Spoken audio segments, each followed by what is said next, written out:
Guys, welcome back to my YouTube channel. ನಾನಿವತ್ತು ಮಾಡ್ತಾ ಇರೋ ರೆಸಿಪಿ ಬಂದು ಬೀಟ್ರೂಟ್ ಪಲ್ಯ. ಇದು ಚಪಾತಿ ಜೊತೆ ಮಾಡ್ಕೊತಾ ಇದ್ದೀನಿ.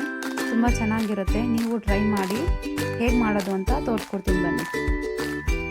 ನೋಡಿ, ಮೊದಲಿಗೆ ಬೀಟ್ರೂಟ್ ಸಿಪ್ಪೆ ಎಲ್ಲ ತೆಗಿತಾ ಇದ್ದೀನಿ.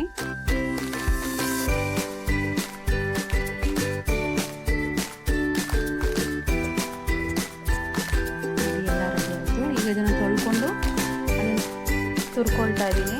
ಹಾಗೆ ಒಂದು ಕಡೆ ಬಾಣಲೆಯಲ್ಲಿ ಸ್ವಲ್ಪ ಎಣ್ಣೆ, ಕಡಲೆಬೇಳೆ, ಸಾಸಿವೆ ಹಾಕಿ ಚೆನ್ನಾಗಿ ಫ್ರೈ ಮಾಡ್ಕೊತಾ ಇದ್ದೀನಿ. ಕಡಲೆಬೇಳೆ ಸ್ವಲ್ಪ ಕಲರ್ ಬರೋ ತನಕ ಫ್ರೈ ಮಾಡಿ.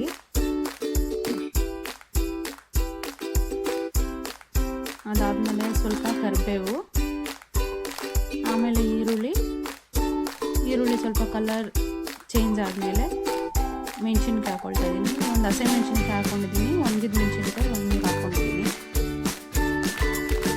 ಒಣಗಿದ ಮೆಣಸಿನ್ಕಾಯಿ ಯಾಕೆ ಹಾಕಿದ್ದೀನಿ ಅಂದರೆ ಖಾರ ತುಂಬ ಚೆನ್ನಾಗಿ ಬರುತ್ತೆ ಅದರಲ್ಲಿ. ಮತ್ತು ನಾನು ತುರಿದಿರೋ ಬೀಟ್ರೂಟ್ನ ಅದರಲ್ಲಿ ಆ್ಯಡ್ ಮಾಡ್ತಾ ಇದ್ದೀನಿ. ಅದಕ್ಕೆ ಸ್ವಲ್ಪ ಉಪ್ಪು ಹಾಕಿ ಚೆನ್ನಾಗಿ ಬೇಯಿಸ್ಕೊಳ್ಳಿ. ಒಂದು 10 ನಿಮಿಷ ಚೆನ್ನಾಗಿ ಬೇಯಿಸ್ಕೊಳ್ಳಿ.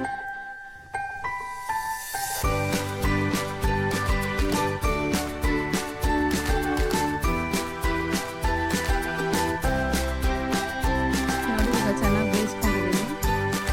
ಇದಕ್ಕೆ ಸ್ವಲ್ಪ ಕೊತ್ತಂಬರಿ ಹಾಕಿ ಚೆನ್ನಾಗಿ ಮಿಕ್ಸ್ ಮಾಡ್ತೀನಿ. ಬೀಟ್ರೂಟ್ ಪಲ್ಯ ರೆಡಿ ಆಗುತ್ತೆ.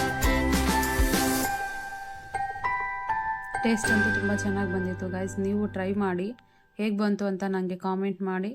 ನನ್ನ ಲೈಕ್ ಮಾಡಿ, ಶೇರ್ ಮಾಡಿ, ಸಬ್ಸ್ಕ್ರೈಬ್ ಮಾಡಿ. Thank you for watching.